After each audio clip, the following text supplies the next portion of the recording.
तो नमस्कार साथियों, स्वागत है आपका एक और बेहतरीन वीडियो में। दोस्तों, जैसा कि आपको मालूम है कि ग्रुप डी 2022 में जितना भी गणित आपसे पूछा गया था, हम उसको शिफ्ट वाइज कर रहे हैं और उसी क्रम में आज जो हम शिफ्ट करेंगे वो होगी 22 अगस्त 2022 की शिफ्ट नंबर 1। इससे पहले के वीडियो यदि आपने नहीं देखे हैं तो मैं आपसे गुजारिश करूंगा कि आप सारे वीडियो को देख लीजिए, जिससे कि आपको दोस्तों एक अनुमान लग जाएगा कि इस बार आपकी परीक्षा में किस प्रकार के सवाल आने वाले हैं। बेहतरीन ट्रिक के साथ दोस्तों हम आपको बताते हैं, जहां जहां कॉन्सेप्ट लगता है वहां वहां कॉन्सेप्ट भी बताते हैं। तो चलिए दोस्तों, ज्यादा देर नहीं करेंगे और सीधे के सीधे सवाल पे आते हैं। तो पहला सवाल आपको आपकी स्क्रीन पर दिखाई दे रहा होगा। यदि कोई व्यक्ति 45 किलोमीटर पर घंटा की गति से 90 किलोमीटर की दूरी तय करता है और 50 किलोमीटर पर घंटा की गति से 150 किलोमीटर की दूरी तय करता है, तो पूरी यात्रा के लिए उसकी औसत गति, बेटा औसत गति का जो फॉर्मूला होता है वो होता है कुल दूरी बटे कुल समय। ये इसका फॉर्मूला होता है, आपको मालूम होगा। तो कुल दूरी कितनी है बेटा? 90 किलोमीटर पहले चला था और 150 किलोमीटर बाद में चला है, यानी कि 90 और 150 कितना हो गया? ये हो गया 240 किलोमीटर। ये पूरा चला है। और समय कितना लगेगा बेटा? देखिए 90 किलोमीटर चला था 45 की स्पीड से, तो इसका मतलब 90 में 45 से भाग देंगे तो 2 घंटे यहां पर लगे थे, और 150 में 50 से भाग देंगे तो 3 घंटे यहां पर लगे थे। तो 2 और 3 कितना हो गया? 5 घंटे में ये दूरी तय करेगा। तो बेटा औसत चाल यहां से आ जाएगी आपकी 48 किलोमीटर पर घंटा, जो कि ऑप्शन नंबर 3 आपको दिखाई दे रहा होगा। अब देखिए अगला सवाल आपके स्क्रीन पर दिखाई दे रहा होगा कि मीनू अकेले किसी काम को 16 दिन में कर सकता है, यानी कि मीनू कर रहा है 16 दिन में और सिमी अकेले इसे 12 दिन में कर सकता है। सिमी इसे 12 दिन में करेगा। यदि राज उनसे जुड़ जाता है तो वो तीनों मिलकर 4 दिन में पूरा काम कर लेते हैं, यानी कि राज भी, मीनू भी और ये सिमी भी मिलकर 4 दिन में निपटा लेते हैं। बेटा इनका एलसीएम लेंगे, टोटल वर्क एलसीएम क्या हो जाएगा? 48। तो 16 तिया कितना होता है? 48 और 12 चौक 48 और 4 से इसको काटेंगे, ये कटेगा 12 बार। ये तीनों की क्षमता 12 है। आप खुद सोचिए बेटा, सिमी की कितनी है? 4 और मोनू की कितनी है बेटा? 3 और तीनों की 12 है। 4 और 3 7 तो इनकी हो गई दोनों की, तो इसकी कितनी बची बेटा? ये 5 हो गई इसकी क्षमता। तो आपसे पूछा क्या है? राज अकेले उस काम को कितने दिन में पूरा कर लेगा? राज की क्षमता कितनी है? 5। कुल काम कितना है? 48, तो इसको इतने दिन में कर लेगा। 48 बटे 5 इसका सही उत्तर हो जाएगा, जो कि ऑप्शन नंबर 1 आपको दिखाई दे रहा होगा। अगला सवाल करते हैं बेटा। अगला सवाल आपको आपकी स्क्रीन पर दिखाई दे रहा होगा। जीसीडी का मतलब होता है बेटा एचसीएफ, ग्रेटेस्ट कॉमन डिवाइडर, है ना। तो इसमें बोला गया है कि जो 108 और 36 का एचसीएफ है, वही एचसीएफ एक्स और 72 का है। तो x का न्यूनतम संभावित मान बताइए। देखिए बेटा, पहले तो हमें यह पता होना चाहिए कि इसका एचसीएफ क्या होगा। वही एचसीएफ इसका बोला है सवाल में। तो देखिए इसका एचसीएफ क्या होगा? इसका एचसीएफ हो जाएगा 36। एचसीएफ का मतलब होता है वह बड़ी से बड़ी संख्या जो इन दोनों को डिवाइड कर देगी, तो 36 ही है। 36 को भी काट देगा और 108 को भी काट देगा 3 बार। अब बेटा यहां पर ऐसा क्या रखें जो कि एचसीएफ हो और इसका ही हो, तो इसका मतलब यहां पर हमें 36 ही रखना पड़ेगा, है ना। आप सोचोगे 12 क्यों नहीं रख सकते हैं? 12 यहां पर अगर रख लेंगे तो बेटा इसका 36 है एचसीएफ और इसका 12 है, ऐसा नहीं होगा, जबकि सवाल में बोला गया है कि दोनों ही बराबर है, यानी मतलब जो इसका एचसीएफ है वही इसका एचसीएफ है। तो इसका एचसीएफ अगर मैं 36 यहां पर ले भी लेता हूं तो यहां पर ऐसी क्या संख्या रखूंगा बेटा, है ना। तो 36 ही रखना पड़ेगा, ठीक है। तो इसलिए यहां पर एक्स की जगह 36 हो जाएगा। तो ये आपको समझ में आ गया होगा। अगले सवाल की ओर बढ़ते हैं बेटा। अगला सवाल आपकी स्क्रीन पर दिखाई दे रहा होगा। ये एक बेहतरीन सवाल है। ये बेहतरीन सवाल है, दिया हुआ है 266,805 के अभाज्य गुणनखंड का विश्लेषण करें। अब बेटा इसको करने के लिए बैठ जाओगे ना तो कितने बच्चों ने ये सवाल छोड़ा होगा, लेकिन आप इसको नहीं छोड़ेंगे। देखिए ऑप्शन जो होते हैं ना, वो सवाल को हल करने के लिए ही दिए गए होते हैं, है ना। और मैं हमेशा कहता हूं एक निगाह सवाल पर और एक निगाह ऑप्शन पे होनी चाहिए। ऑप्शन चेक करेंगे। देखिए बेटा, सबसे पहले तो सब में देखेंगे हम, कहीं 5 है, 5 स्क्वायर है ना, ये है। तो 5 का रूल देख लेते हैं, 25 का रूल देख लेते हैं। 25 से जो भाई 5 की पावर 2 है किसी किसी ऑप्शन में, है ना। तो 5 की पावर 2 का मतलब ये हो गया कि 25 है। तो 25 से कटने का रूल ये होता है, या तो किसी संख्या के अंत में 2 अंक या तो 25 हो या 75 हो, 125 हो, है ना, तब ये संख्या कट सकती है। लेकिन यहाँ पे देखेंगे ऐसी कोई संख्या नहीं है। इसका मतलब जिस भी ऑप्शन में 5 स्क्वायर है वो तो नहीं कटेगा। इसका मतलब ऑप्शन नंबर 1 जो है वो भी नहीं होगा क्योंकि इसमें 5 स्क्वायर है, और ऑप्शन नंबर 4 जो है वो भी नहीं होगा क्योंकि उसमें भी 5 स्क्वायर है। अब ऑप्शन नंबर या तो 3 हो सकता है या फिर 2 हो सकता है ना। अब इसको भी चेक करने की एक विधि बताऊंगा। देखिए बेटा, ऑप्शन नंबर 2 में है 7 की पावर 3। 7 की पावर 3 का मतलब 7 गुणा 7 गुणा 7, है ना, यही तो हो गया। और ऑप्शन नंबर 3 में हम देखेंगे तो 7 की पावर 2 है, मतलब ये है। इसके कहने का मतलब ये हुआ, अब देखिए पहला और चौथा तो हमने काट दिया, दूसरा और तीसरा हो सकता है, दूसरे में ये कंडीशन है और तीसरे में ये कंडीशन है। अब देखिए इसके फैक्टर होने का मतलब ये है, इस संख्या के फैक्टर होने का मतलब ये है कि ऑप्शन नंबर 3 या ऑप्शन नंबर 3 में ये है ना 2 और ऑप्शन नंबर 2 में ये है। हाँ, तो ऑप्शन नंबर 2 से कटने का मतलब ये है कि ये संख्या 3 बार 7 से कटे, इससे पूरी कटेगी ना, तीनों सातों से ये कटनी चाहिए। अगर ये 3 बार 7 से कट गई तो इसका मतलब ऑप्शन नंबर ये ठीक हो जाएगा, जो कि 7 की पावर 3 वाला है 2। तो इसको 7 से एक बार काट के देखेंगे कितनी बार कटेगा ये, 7 या 21। यहां से बचेगा बेटा कितना, 7 या 21, 5 7 8 56 हो गया, 7 8 56 हो गया, बचा 8 बचा तो 7 ही कम 7 और यहाँ पर 7 ही कम 7 और 7 पंजे 35। ठीक है, एक बार 7 से काट लिया। अब एक बार फिर 7 से काट के देखेंगे इसको, 7 पंजे कितना होता है 35, 7 पंजे 35, यहां से बचा 3 तो ये 31 हो गया, 7 चौक 28, तो फिर यहां से 3 बचा, फिर ये 31 हो गया, तो 7 चौक 28, फिर ये 3 बचा, 7 पंजे 35 हो गया, मतलब 2 बार ये पूरा कट गया, मतलब 7 की पावर 200 थे, पूरा कट गया है ना। अब देखते हैं अगर ये एक 7 से और कट गया तो तब इसका ऑप्शन नंबर 2 ठीक हो जाएगा, जिसमें 7 की पावर 3 दे रखी है। इसको आप 7 से काटेंगे बेटा, अब ये 7 से नहीं कटेगा, चाहे आप काट के देख लेना, अब ये 7 से नहीं कटेगा। तो इसका मतलब क्या है कि 7 की पावर 3 भी नहीं होगा, जहां 7 की पावर 2 है तो एक ही ऑप्शन बचा आपका, ऑप्शन नंबर 3 इसका सही हो जाएगा। ठीक, तो इस तरीके से इस सवाल को करना था। यदि आपकी कैलकुलेशन फास्ट है तो इस सवाल को आप 2-3 सेकंड में ही उड़ा सकते थे। देखिए बेटा ये सवाल है, इस सवाल को देख करके कितने बच्चों ने तो छोड़ा होगा समय की वजह से, लेकिन बेटा जब भी ऐसा सवाल हो, और हाँ एक चीज का कंफ्यूजन और मैं आपको दूर कर दूं, कभी ये मत सोचना कि एनटीपीसी की मैथ अलग है, ग्रुप डी की अलग है, आरपीएफ की अलग है, ऐसा बिल्कुल नहीं है। ये वो सवाल है बेटा जो पिछली बार एनटीपीसी सीबीटी 2 में भी पूछे गए थे।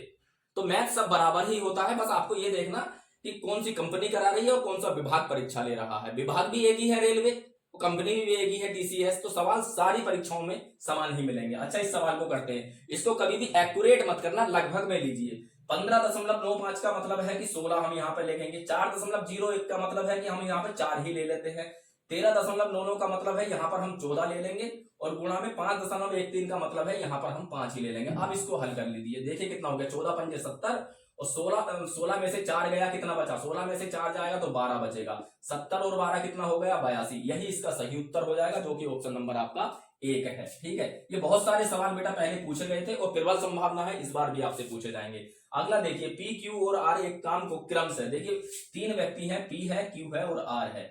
ये करता है 9 दिन में, ये करता है 18 दिन में और ये करता है 12 दिन में। इनका एलसीएम हो जाएगा बेटा 36, यानी कि टोटल वर्क हो गया हमारा 36। पी की क्षमता कितनी है 9 चौक 36, क्यू की कितनी है 18 दूनी 36 और आर की कितनी है 12 तिया 36। ठीक है, ये इनकी क्षमताएं आ गई। सवाल आगे कहता है ये वे काम शुरू करते हैं जिसमें पी पहले दिन, क्यू दूसरे दिन और आर तीसरे दिन करता है, मतलब एक दिन करते हैं ये तीनों काम, तो करता है और फिर इस चक्र को तब तक जारी रखते हैं जब तक पूरा काम नहीं हो जाता। तो इस काम को पूरा होने में कितने दिन लगेंगे। देखिए बेटा, एक दिन करेगा पी, एक दिन करेगा क्यू, एक दिन करेगा आर। इसकी क्षमता कितनी है 4, इसकी 3 और क्यू की 2 और आर की 3, 1 1 1, मतलब तीनों ने एक एक दिन काम करा। तो 3 दिन में कितना काम हो गया बेटा, तो कितना हो गया है 4 तो 6 और 3 9, तो 3 दिन में हमारा 9 काम हो गया। हमें करना कितना है, टोटल काम कितना है 36, तो इसको 4 से गुणा करेंगे, ये 36 हो जाएगा। तो ठीक वैसे ही यहाँ पर भी 4 से गुणा करेंगे तो 4 तिया 12 दिन हो जाएंगे, तो 12 दिन में 36 काम हो जाएगा। ऑप्शन नंबर 1 इसका ठीक है। इस प्रकार से बेटा इन सवालों को हल किया जाता है। चलिए अगला सवाल करते हैं। देखिए, वर्ग के लिए निम्नलिखित में से कौन सा कथन सत्य है वर्ग के लिए। ठीक है, देखिए सभी कोण बराबर होते हैं, बिल्कुल बेटा सभी कोण बराबर होते हैं और चारों ही 90-90 डिग्री के होते हैं। अगली लाइन पढ़िए, सभी भुजाएं समांतर होती हैं। ऐसा नहीं है बेटा, सभी भुजाएं समांतर नहीं होती, आमने सामने की समांतर होती हैं। इस भुजा को और इस भुजा को देखें तो क्या ये समांतर है, नहीं है, तो इसका बी कथन गलत हो जाएगा। विकर्ण बराबर होते हैं, ये बात ठीक है, इसके विकर्ण भी बराबर ही होते हैं। सभी भुजाएं बराबर होती हैं, ये भी ठीक है, तो इसमें बी कथन गलत है, बाकी तीनों सही हैं। तो ए सी डी यानी कि ऑप्शन नंबर 1 इसका ठीक हो जाएगा। आगे बढ़ते हैं, अगला सवाल देखिए, एक बेईमान दुकानदार 95 रुपए प्रति किलो की कीमत पर चावल बेचने का दावा करता है ना। यहाँ पर क्रय मूल्य बेचने का दावा है, इंग्लिश में पढ़ेंगे तो ये ऐसा ही है, लेकिन वह जिस बाट का उपयोग करता है तो एक उस पर 1 किलो लिखा होता है, जबकि वास्तव में उसका वजन 950 ग्राम है। 100 किलो चावल के वास्तविक वजन को बेचने पर उसे होने वाला लाभ बताइए। देखिए बेटा ध्यान से सुनिएगा इस सवाल को। वो क्रय मूल्य पर बेचने का दावा करता है 95 रुपए पर किलो से, और बेचा कितना है, अगली लाइन पढ़ोगे 100 किलो, तो 100 किलो उसने बेचा है। और ये कह रहा है कि भैया 9500 का ही लाया था और 9500 का ही मैंने बेच दिया, पर वास्तव में ऐसा नहीं है।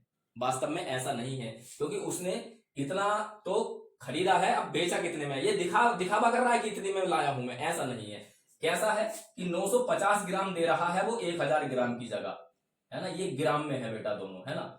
950 ग्राम दे रहा है 1000 ग्राम की जगह, तो इसका मतलब यहां से मैं 1 ग्राम की वैल्यू निकाल सकता हूं। 1 ग्राम कितना हो जाएगा, यदि मैं 1 ग्राम की बात करूं तो 1000 बटे 950 ग्राम, है ना। लेकिन इसको किलो में बनाने के लिए ना, ये 100 किलो था तो 100 किलो से इसकी गुणा कर, क्योंकि जितना बेचा है उतना ही खरीदना पड़ेगा, या जितना खरीदा है उतना ही बेचना पड़ेगा। ये हो गया बेटा इसका वजन। अब इसको बेचा किस हिसाब से है, तो आपको हो गया 95 रुपए पर केजी के हिसाब से बेचा है, ठीक है। अब यहां से हमें वास्तविक कीमत वो पता चल जाएगी जितने में उसने वास्तव में बेचा है, ठीक है। तो यहां से देखेंगे 1 जीरो से 1 जीरो कट जाएगा, 95 से 95 कट जाएगा, तो वास्तव में हम देखेंगे ये 10,000 रुपए में बिका, 10,000 रुपए में बिका।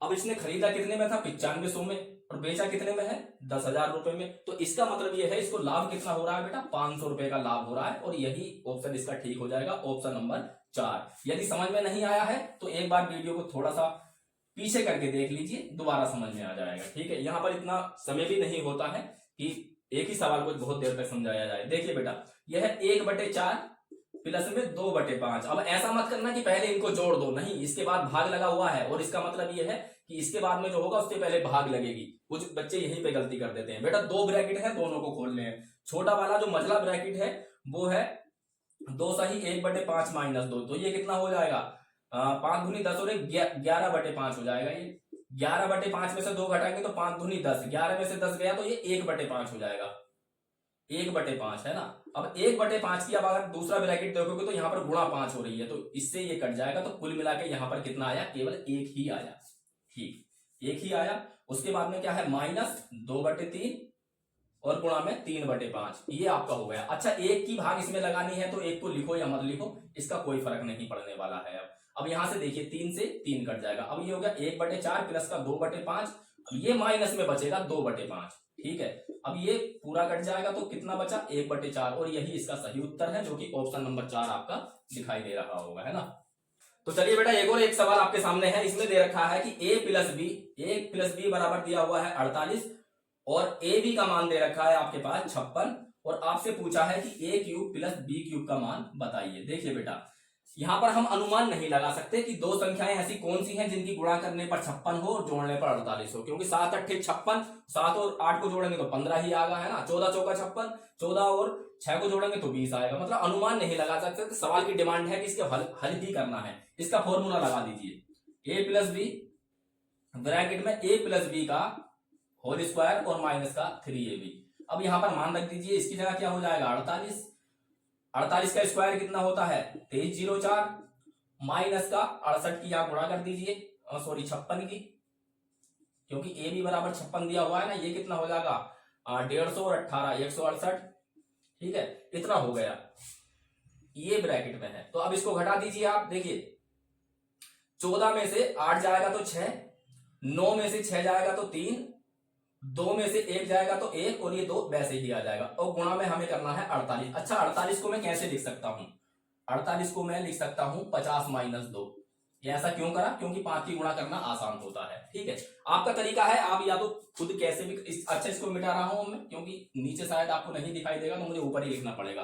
देखिए बेटा 50 की गुणा इसमें करेंगे तो 5 छंग 30, हासिल लग गया 3, 5 दिया 15 और 3 18, हासिल 1, 5 एकम 5 और 1 6, और 5 दूनी 10, इतना ये हो गया। अब बेटा 2 की गुणा कर दो इसमें, 2100 और 2100 कितना हो गया 42, और 36 36 72, यानी कि 4272 जो है इसमें से घटेगा, ठीक है। हाँ 4272 इसमें से घट जाएगा। अब जो भी आएगा वही इसका सही उत्तर हो जाएगा। 10 में से 2 जाएगा 8, 9 में से 7 जाएगा 2, और 7 में से 2 जाएगा 5, 6 में से 4 जाएगा 2, और ये 10 वैसे ही आ जाएगा, यानी कि 10 25 28 कहां पर है, ये पहला ही ऑप्शन आपको दिखाई दे रहा होगा। तो ये थोड़ा बेटा कैलकुलेटिव सवाल था, लेकिन स्पीड यदि आपकी अच्छी है और सबसे बड़ी बात वर्ग आपके याद है 50 तक, तो इस सवाल को आप आसानी से हल कर लोगे। देखिए बेटा ये भी थोड़ा समय लेने वाला सवाल है। इसमें दिया हुआ है कि यदि द्विघात समीकरण 2 minus P x square plus के 2p x minus P plus 1 बराबर 0, ये द्विघात समीकरण है के मूल समान है। समान का मतलब बराबर है। तो p का मान बताइए बेटा। ये होता है b स्क्वायर बराबर 4ac। जब भी मूल बराबर होंगे ना तो b स्क्वायर बराबर 4ac होगा। b क्या है बेटा, x का कोफिशिएंट यानी कि 2p, और 4 क्या है, ये तो फॉर्मूले में है। a क्या है, ये x स्क्वायर का कोफिशिएंट यानी कि 2 माइनस p, और अच्छा c आएगा यहाँ पर बेटा, धोखे से ये मैंने b लिख दिया था। c होता है ये, ठीक है, सबसे लास्ट में जो संख्या होती है। अब इसको कर लीजिए, तो b की जगह रखेंगे हम 2p का स्क्वायर बराबर 4, a की जगह रखेंगे इसको 2 माइनस का p, और c की जगह रखेंगे हम इसको, है ना। तो पहले इसकी ही गुणा कर लेते हैं। 4 दूनी 8, 4 दूनी 8 माइनस का 4p हो जाएगा। ये 4 दूनी 8 माइनस का 4p हो गया। अब इस ये आ जाएगा c यहां पर p प्लस का 1 बराबर 0, है ना। अब इसको हल कर लेते हैं। देखिए यहां से पहले 8 की गुणा पूरे में करेंगे।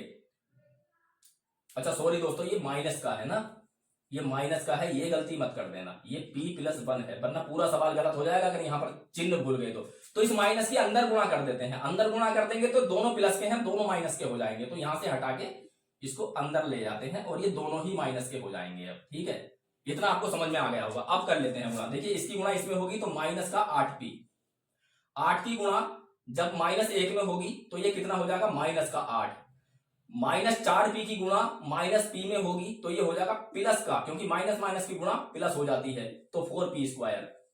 माइनस की गुणा माइनस में होगी तो प्लस ही आएगा, और 4p है और यहाँ 1 है तो ये 4p हो जाएगा। ठीक है, ये इतना हो गया। अब देखिए बेटा ये क्या है, 4p स्क्वायर, इधर भी है ना, इसका स्क्वायर खोलेंगे तो इतना हो जाएगा। तो 4p स्क्वायर से तो 4p स्क्वायर बट गया, मतलब इधर क्या बचा, यहाँ 0 ही बचा, कुछ नहीं बचा यहाँ पर। अब देखिए यहाँ पर क्या करना है, ये माइनस का 8p है और ये प्लस का 4p है। ये माइनस का 8p, ये प्लस का 4p, तो माइनस के 8p में से प्लस का 4p जाएगा तो ये माइनस का 4p ही बचेगा। ठीक है, माइनस, अब कितना है ये, माइनस का 8 बराबर कुछ नहीं है ना, तो इसको हम उधर ले जाएंगे तो ये प्लस में हो जाएगा, तो बराबर 8 हो गया। अब 4 से इसको काटेंगे, ये कितनी बार काटा, 2 बार, तो p बराबर कितना आ गया, 2, लेकिन माइनस का है तो माइनस का ही आएगा। तो ऑप्शन आप चेक कर लेते हैं, माइनस का 2 कहां पर है, ऑप्शन नंबर 3 में आपको दिखाई दे जाएगा। ठीक है, तो ये सवाल बेटा थोड़े कैलकुलेटिव भी आए थे। ठीक है, ये हल करने ही पड़ेंगे। अच्छा ये देखिए 7x स्क्वायर प्लस का 28x प्लस के 1 बराबर 0 के मूलों का योग। बहुत आसान सा सवाल है। मूलों का योग होता है b अपॉन a। b क्या है बेटा, ये x का कोएफिशिएंट 28, मतलब 28/7, तो 7 चौक 28 आएगा, वो भी माइनस में आएगा। ठीक है, तो माइनस का 4 इसका सही उत्तर हो जाएगा, जो कि ऑप्शन नंबर 3 है। ये क्यों आया, कैसे आया, ये मत समझना, क्योंकि मैं पिछली वीडियो में कई बार आपको बता चुका हूं। 10 लीटर के मिश्रण में दूध और पानी है, मतलब मिल्क और वाटर है 3:2 में। यदि इसको 2:3 में बनाना है तो कितना पानी और मिलाना चाहिए। देखिए बेटा पानी ही मिलाना है, पानी मिलाना है, मिल्क को नहीं छेड़ा है। तो इसलिए हम देखेंगे मिल्क को, क्या ये छिड़ गया, बिल्कुल 3 से 2 हो गया, ऐसा तो होना नहीं चाहिए था, क्योंकि पानी डाला है, पानी ही बढ़ना चाहिए था। तो यहाँ पर हमें मिल्क की मात्रा बराबर करनी पड़ेगी। इसको 6 बना लेते हैं, इसको भी 6, इसको भी 6, तो इसको 2 से गुणा करेंगे तो इधर भी करनी पड़ेगी बेटा। इसको 6 बनाने के लिए 3 से गुणा करेंगे तो यहाँ भी करना पड़ेगा। तो अब ये क्या हो जाएगा, 2 तिया 6, और ये 2 दूनी 4, 2 तिया 6 और 3 तिया 9, है ना। तो कितना पानी पड़ गया बेटा, 5, यानी 5 यूनिट की 5 यूनिट का मान हमें बताना होगा। शुरू में पानी कितना है, 10 लीटर, और 10 लीटर की वैल्यू कितनी दे रखी है सवाल में, 10 ही लीटर दे रखी है बेटा, तो 5 की वैल्यू भी 5 ही लीटर हो जाएगी, जो कि ऑप्शन नंबर आपका 4 सही हो जाएगा। आगे बढ़ते हैं बेटा, अगला सवाल देखिए, 4.43636, ये इस तरीके से 3 6 चल रहा है। तो आप ये सोचिए बार बार क्या आ रहा है, उसी पे तो बार लगेगा जो बार बार आता है, 3 6 3 6 3 6, तो ये हो जाएगा 0.436 पर बार, ऐसे हो जाएगा। ठीक है, अब क्या करते हैं, संख्या को वैसे ही लिख दीजिए, जिस अंक पर बार नहीं है उसको घटा दीजिए, बटे में जितने अंकों पर बार है उतने 0, जितने अंकों पर बार नहीं है, जितने अंकों पर बार है उतने 9, जितने अंकों पर बार नहीं है उतना 0 है। ये कितना हो जाएगा, 432/990। अब इसको बेटा 9 से काट लीजिए, ये कितना हो जाएगा, 9 चौक 36, 9 चौक 36 और कितना बचेगा 9 अट्ठे 72, 48/110 और इसको और काटेंगे तो ये हो जाएगा 24/55, 24/55 जो कि ऑप्शन नंबर आपका एक ही ठीक हो जाएगा। ठीक है, चलिए अगला सवाल करते हैं। यदि किसी बेलन की त्रिज्या 10% बढ़ाई जाती है और ऊंचाई में 40% की कमी की जाती है तो बेलन के वक्र पृष्ठीय क्षेत्रफल में कितना फर्क पड़ेगा। देखिए बेटा, यदि यहां पर आयतन में फर्क पूछता तो आयतन में ना पाई आर स्क्वायर होता है, आर स्क्वायर होता है तो त्रिज्या की 2 बार वृद्धि हुई होती, लेकिन यहां पर वक्र पृष्ठ पूछा है, वक्र पृष्ठ में कहीं भी आर स्क्वायर नहीं आता, तो आर को हमें एक ही बार लेना है और एक बार एच को लेना है। ठीक है, ये गलती मत करना, इसलिए मैं आपको बता रहा हूं। यदि आयतन पूछता तो आर स्क्वायर मतलब 2 बार, और वक्र पृष्ठ का क्षेत्रफल पूछा इसमें आर स्क्वायर नहीं आता, मतलब सिंगल ही बार आर आएगा। तो 10 से बेटा 10% की वृद्धि है, 10% का मतलब होता है 1/10, तो इसका मतलब 10 से ये 11 हो जाएगी। उसके बाद में क्या बोला है, ऊंचाई में 40% की कमी की जाती है। 40% कमी का मतलब ये हो गया कि 10 से 6 हो गई। ठीक है, 40% कमी का मतलब अब ये देखिए कितना हो गया 100 और ये कितना हो गया 66। कितनी कमी हुई है भैया, आप कह दोगे 34% की, जो कि ऑप्शन नंबर आपका 3 इसका ठीक हो जाएगा। आगे बढ़ते हैं, अगला सवाल देखिए। अगला सवाल है कि 12x माइनस जेड से 2x minus 3y plus 7z और 4z माइनस 5x का योग घटाएं। तो क्या घटाएं वो तो छोड़ दीजिए, किसमें से घटाएं ये छोड़ दीजिए, पहले इनका योग कर लीजिए। योग क्या है ये 2x minus 3y plus 7z, इसमें जोड़ दो 4z माइनस 5x। इसको पूरे को अब उसमें से घटाना है, तो पहले तो इसको ही हल कर लेते हैं। देखिए x को देखते हैं पहले, यहां पर 2x है, यहां पर माइनस का 5x है तो ये माइनस का 3x हो जाएगा। y देखते हैं, y केवल यहां पर ही है तो ये माइनस का 3y हो जाएगा। प्लस z देखते हैं बेटा, ये भी प्लस का ये भी प्लस का, 7 और 4 11z हो जाएगा। इसको घटाना है अब, और किसमें से घटाना है ये देखेंगे 12x माइनस जेड में से इसको घटाना है। अच्छा, 12x माइनस जेड में से जब इसको घटाएंगे तो माइनस की गुणा जब पूरे में होगी तो चिन्ह विपरीत हो जाएंगे। ये हो जाएगा प्लस का 3x और ये भी हो जाएगा प्लस का 3y और ये हो जाएगा माइनस का 11z। अब देख लीजिए बेटा, तो ये प्लस का 12x और प्लस का 3x कितना हो गया 15x। तो देखते हैं 15x कहां पर है, एक ही ऑप्शन में है, ऑप्शन नंबर 3, यही इसका सही हो जाएगा। वरना आप आगे हल करना चाहते हैं तो आगे भी कर सकते हैं, उत्तर इसका यही है।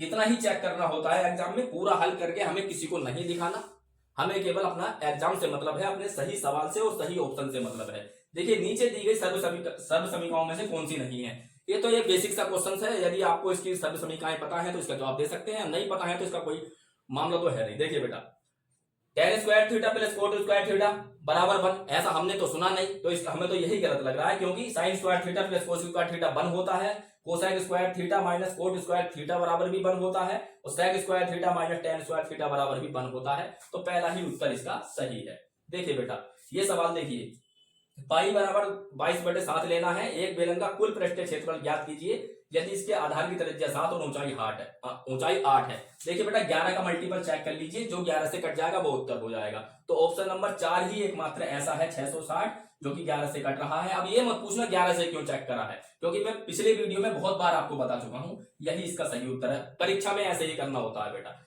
एक गांव की जनसंख्या 4 लाख थी, पहले वर्ष में 20% बढ़ी और दूसरे में 30% बढ़ी। तो पहले तो हम देख लेते हैं टोटल कितनी बढ़ेगी, सक्सेसिव लगा करके। सक्सेसिव का फॉर्मूला आपको मालूम ही होगा, ये होता है 20 गुणा 30/100, a प्लस बी प्लस में a प्लस बी अपॉन 100। ये कितना हो गया 50 प्लस में ये 2 जीरो कट के 2 3 6, यानी कि 56% बढ़ेगी प्रतिशत में अगर पूछता तो। लेकिन हमें संख्या में जवाब देना है तो संख्या में हम जवाब दे देते हैं, लेकिन हमें पता चल गया कि 56% बढ़ेगी। तो थी कितनी 4 लाख जनसंख्या है, 3 2 5 4 लाख जनसंख्या है, तो इसको हमें 156% करना है। अब 156% ही तो करना है, 56% की वृद्धि करनी है, इतनी बढ़ेगी। तो इस 2 जीरो से 2 जीरो कट जाएंगे, 3 जीरो तो अंत में आने ही है, और 6 चौक 4 छंग 24, 4 छंग 24 मतलब अंत में 4000 आएगा। कौन से ऑप्शन में है, ऑप्शन नंबर 4 ही ऐसा है जिसमें अंत में 4000 है। ऑप्शन नंबर 2 में 40,000 है, लेकिन ऑप्शन नंबर 4 में 4000 है, यही इसका सही उत्तर है। पूरी गुणा करनी नहीं होती है, हर सवाल में बेटा 5 सेकंड 10 सेकंड बचा करके देखिए, पूरे पेपर में आपको लगेगा कि आपने 5-7 मिनट बचा लिए, और 5-7 मिनट का मतलब ये होता है कि आप कम से कम 7-8 सवाल तो ज्यादा कर ही सकते हैं। अगला देखिए बेटा, 3x² माइनस के 12x माइनस के 15 बराबर 0 में ऋणात्मक मूल यानी कि नेगेटिव माइनस वाला मूल आपको बताना है। इसके स्टेप 3 बताऊंगा बेटा मैं आपको। वैसे 2 बताता था पिछली वीडियो में, लेकिन इसमें 3 क्यों बताऊंगा, क्योंकि यहां पर x का भी कोफिशिएंट दे रखा है 3। इससे पिछले वाले जितने भी हमने सवाल करे हैं, प्रैक्टिस सेट लगाए हैं, उसमें कभी भी अभी तक के सवालों में एक्स का कोफिशिएंट देखने को नहीं मिला था, यहाँ पे मिल गया। तो पिछले जो सवाल थे वो 2 स्टेपों में खत्म होते थे, इसमें 3 लग जाएंगे। देखिए बेटा, पहला तो ये देखिए, इसकी गुणा इसमें करेंगे 15 तिया 45। ये स्टेप नहीं है, ये तो आपको पता ही होगा ऐसे होता है। अब देखिए, हमें 2 संख्याएं ऐसी देखनी है जिनकी गुणा करने पर माइनस का 45 आए और जोड़ने पर माइनस का 12 है, सॉरी प्लस का 12 है, जोड़ने पर प्लस का 12 आए। 2 संख्याएं ऐसी देखनी है, तो हम कह सकते हैं 15 तिया 45। 2 संख्याएं ये हो गई, लेकिन हमें माइनस का 45 लाना है। तो 2 ऑप्शन हो सकते हैं गुणा में 45 लाने के लिए, या तो इसे माइनस कर दो तो 15 तिया माइनस का 45, या फिर इसे माइनस कर दो तो भी 15 तिया माइनस का 45। लेकिन ध्यान क्या रखना कि जोड़ने पर 12 आना चाहिए। यदि हम यहां पर माइनस कर देंगे तो क्या होगा, तो ये माइनस का कितना हो जाएगा, माइनस का 12 आएगा। इसलिए बेटा हम यहां पर करेंगे। अब इनको जोड़ेंगे तो प्लस का 12 आ जाएगा। इसका मतलब एक संख्या हमें 3 मिल गई और एक संख्या माइनस का 3 मिल गई और एक संख्या 15 मिल गई। ये था स्टेप 1। स्टेप 2 क्या है, स्टेप 2 इसमें होगा कि चिन्हों को हम विपरीत पलट देंगे, मतलब जो माइनस का है उसको प्लस, जो प्लस है उसको माइनस। तो ये माइनस का 15 हो जाएगा और ये प्लस का 3 हो जाएगा। अब लास्ट स्टेप, वैसे तो ये सवाल यहीं पे खत्म था यदि कोफिशिएंट नहीं होता। कोफिशिएंट है तो इसका लास्ट स्टेप मैं आपको बता रहा हूं कि जो भी ये मूल आए हैं इसमें जो है x² के कोफिशिएंट से भाग दे दीजिए, यही उत्तर हो जाएगा। देखिए ये कितना बचेगा, माइनस का 5 और ये कितना हो जाएगा, प्लस का 1। आपसे प्लस वाला पूछा जाता तो प्लस 1 उत्तर होता, आपसे निगेटिव पूछा गया है माइनस वाला तो -5 इसका सही उत्तर होगा, जो कि ऑप्शन नंबर 4 आपको दिखाई दे रहा होगा। ठीक है, उम्मीद करते हैं बेटा ये आपको समझ में भी आया होगा। अगला देखते हैं। देखिए बेटा, ये सवाल ऐसा था कि जिस बच्चे ने इस सवाल को ढंग से नहीं पढ़ा ना, केवल संख्याएं देख के डर गया, एग्जाम छोड़ के भाग गया, अगले सवाल की ओर भाग गया, वो कुछ नहीं कर सकता, क्योंकि सवाल को ढंग से पढ़िए। देखिए बेटा, ये ब्रैकेट में कुछ भी है, 234 की पावर 5 कौन कर लेगा, इतना समय होता ही नहीं है एग्जाम में, तो इसका मतलब कुछ तो लॉजिक लगा होगा। आप देखेंगे ये पूरा जो ब्रैकेट है, ये वाला जो ब्रैकेट है, इसकी बात कर रहा हूं, इस संपूर्ण ब्रैकेट में जो है इसके ऊपर 0 लगा हुआ है। अब इसके अंदर अटरम सटरम कुछ भी भरा हुआ हो, 1 लाख 2 लाख 5 लाख 6 करोड़, यदि पावर 0 है तो इस सब का मान 1 हो जाता है। ये घातांक एवं करणी का रूल है, यदि आपने पढ़ा हो तो जिसकी पावर 0 हो गई उसका मान 1 हो जाता है। ठीक है, तो ये कुल मिला के जो भी है ना ब्रैकेट के अंदर 1 ही है और प्लस में 8 आपको दे रखा है, बस इतना ही करना था। 9 इसका सही उत्तर है। कितना है, 9। 8 और 1 कितना हो गया, 9। तो 9 इसका सही उत्तर हो जाएगा, ऑप्शन नंबर 4। अगला सवाल देखते हैं बेटा। एक त्रिभुज है एबीसी आंतरिक और एबीसी, एक त्रिभुज एबीसी में कोण बी और कोण सी के आंतरिक समद्विभाजक बिंदु डी पर मिलते हैं। यदि कोण ए बराबर 75 डिग्री तो कोण BDC बराबर कितना होगा। इसका 75 प्लस 75 का आधा कितना हो गया, 75 का आधा हो गया 37.5 और 90 मतलब 127.5 इसका उत्तर होगा, है ना। ये 10 सेकंड का ही सवाल था, लेकिन मैं क्या करूं, मुझे आपको भी तो समझाना है। ये ए है, ये बी है और सी है। आपसे बोला है कोण बी का आंतरिक समद्विभाजक, कोण समद्विभाजक और इसका भी समद्विभाजक, ये समद्विभाजक है, ये एक दूसरे को डी पर काटते हैं। इसका मान दे रखा है आपको 75, तो इसका पूछा है आपसे क्या है, तो सीधा सा फॉर्मूला है कोण डी बराबर होता है 90 प्लस का 75 A/2, कोण A/2 और कोण ए क्या है 75, तो इसलिए 75/2 का मतलब क्या हो गया 37.5 ही जोड़ना है। तो इसलिए मैंने बिना हल करे ही मैं इसको जोड़ रहा था कि 90 और 37.5 कितना हो जाएगा, ये हो जाएगा 127.5 इतना, है ना। ये इसका सही उत्तर होगा, तो ऑप्शन नंबर 4 इसका ठीक हो जाएगा। यदि ये कॉन्सेप्ट नहीं पता है तो बेटा ये याद रखिए, क्योंकि बहुत ज्यादा ये सवाल पूछा जाता है। देखिए ये सवाल है कि यदि T धनराशि को दर्शाता है, M वर्षों को दर्शाता है और P ब्याज को दर्शाता है, तो चक्रवर्ती ब्याज दर को दर्शाता है, तो अच्छा फॉर्मूला ही पूछा है। देखिए बेटा मिश्र धन का मतलब होता है अमाउंट, है ना। तो हमें इसके डायरेक्ट फॉर्मूला नहीं पता होता ब्याज का, चक्रवर्ती ब्याज में डायरेक्ट अमाउंट का यानी कि मिश्र धन का फॉर्मूला पता होता है। क्या होता है कि प्रिंसिपल गुणा 1 प्लस का दर बटे में 100 और यहां पर समय यानी कि T, ये पता होता है। ये क्या है, ये मिश्र धन का है।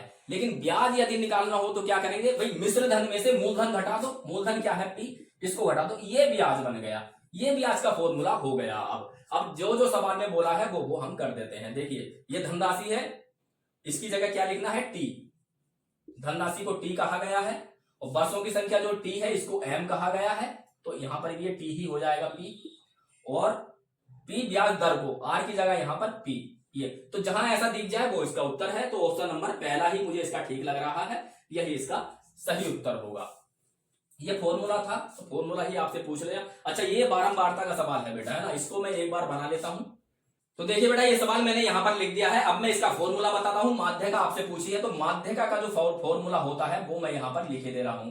माध्यिका का फॉर्मूला होता है L प्लस का n/2 और माइनस का CF, बटे में आएगा बेटा F, और ये सब ब्रैकेट में बंद और गुणा में H। अब मैं बताता हूं ये कहां कहां पर होता है। देखिए बेटा F होता है बारंबारता, जो कि ये आपको दिखाई दे रही है, ये बारंबारता है, और CF होता है संचयी बारंबारता। संचयी बारंबारता हमें नहीं पता तो हमें निकालनी पड़ेगी। तो संचयी बारंबारता के लिए कल भी मैंने आपको एक बताया था फॉर्मूला, यदि पिछला देखा हो तो उसमें हम क्या कर रहे थे, घटाते हुए चल रहे थे, इसमें जोड़ते हुए चलेंगे। तो 10 ऐसे उतारेंगे, 10 में 8 जोड़ेंगे 18, 18 में 7 जोड़ेंगे 25, 25 में 9 जोड़ेंगे 34, और 34 में 12 जोड़ेंगे तो ये हो जाएगा 46। ये हो गई बेटा संचयी बारंबारता इनकी। ये 46 क्या है बेटा, ये योग है। यदि आप सारी फ्रीक्वेंसी को यानी कि बारंबारता को जोड़ोगे तो ये 46 ही आएगा, ये 46 ही आना है, ठीक है, ये 46 ही आएगा। अब देखिए बेटा, तो सबसे पहले हमें यहाँ पर ये पता होना चाहिए कि वर्ग माध्यिका क्या है। वर्ग माध्यिका का पता कैसे चलता है,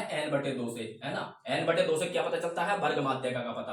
तो वर्ग माध्यिका का पता हम कैसे लगाएंगे, n क्या होता है पहले तो हमें यही पता होना चाहिए। n होता है बेटा कुल बारंबारताओं का योग, कुल बारंबारता का योग, जो कि कितना है आपका, लास्ट वाली संख्या ही होती है, तो 46 है। तो 46/2, 46/2 यदि मैं यहां पर करूंगा तो ये 23 आ जाएगा। ये क्या है, ये वर्ग माध्यिका है, ये वर्ग माध्यिका है आपकी 23 वर्ग माध्यिका है। अब हम देखेंगे कि यहां पर कहां पर है 23, इनमें से किस संख्या में आ रहा होगा, 10 में नहीं आएगा, 18 में नहीं आएगा, इसमें आ जाएगा बेटा, है ना, 23 यहां पर आ जाएगा 25 के अंदर। तो इसका मतलब ये वर्ग माध्यिका हो गई 25, वर्ग माध्यिका हो गई ये वाली लाइन। अब इसमें से ही हमें पता चलेगा, जो भी करना है इसमें से ही पता चलना है। देखिए सबसे ऊपर हम इसमें अगर चलेंगे तो इसकी बारंबारता क्या है 7, मतलब F, ये हो गया हमारा F पहली बात। CF क्या है कि वर्ग माध्यिका से पिछली वाली जो संचयी बारंबारता होती है, मतलब ये क्या है इसका CF, ये इसका CF हो जाएगा, पिछली वाली CF, है ना। अब उसके बाद में L क्या है, तो वर्ग माध्यिका का जो ये वाला वर्ग है, इसकी जो सबसे छोटी लिमिट है, मतलब लोअर लिमिट क्या है यहाँ पर 20, तो 20 क्या है बेटा L, और H क्या है, गैप कितना चल रहा है, गैप चल रहा है बेटा 10 का, तो L हो गया ये, H हो गया ये, और फ्रीक्वेंसी हो गई 7, और उसके बाद में CF हो गया 18। अब इसमें आप आराम से रख सकते हैं। देखिए L की जगह क्या रखोगे आप 20 पहली बार, उसके बाद n/2 जो कि आपने निकाला ही है, कितना आया 23, माइनस क्या करोगे CF, और CF क्या है 18, तो यहां पर 18 आ जाएगा, और बटे में क्या है ये फ्रीक्वेंसी, और फ्रीक्वेंसी कितनी है बेटा, यहां से हम देखेंगे, अच्छा ये यहां पर आएगा प्लस, इसके बटे में आ जाएगा फ्रीक्वेंसी कितनी है 7, और ये कितना है बेटा H 10। इतना आपको समझ में आ गया होगा। ये समझाने में आपको समय लगता है, वरना ये 10-10 सेकंड के सवाल होते हैं बेटा, यदि फॉर्मूला एकदम पता है। 10 सेकंड नहीं तो ज्यादा से ज्यादा 30 सेकंड इसमें लगा लीजिए। देखिए 23 में से 18 गया, कितना बचा 20 प्लस का 5/7, और 10 में गुणा होगी तो 50/7 हो जाएगा। तो 5 7 दूनी कितना हो गया 140, 140 में को 50 जोड़ोगे तो 190/7 इसका सही उत्तर होगा। ऑप्शन नंबर कहां है, ऑप्शन नंबर 3 इसका सही हो जाएगा। तो बेटा थोड़ा डिफिकल्ट होता है समझाना, और हमारी मजबूरी थोड़ी ये रहती है, ये प्रैक्टिस सेट चल रहा है, क्लास नहीं चल रही, तो इसलिए यहाँ पर हम जितना पॉसिबल हो सकता है उतना ही समझा सकते हैं, लेकिन कोशिश पूरी करते हैं कि शायद आपको समझ में आ जाए।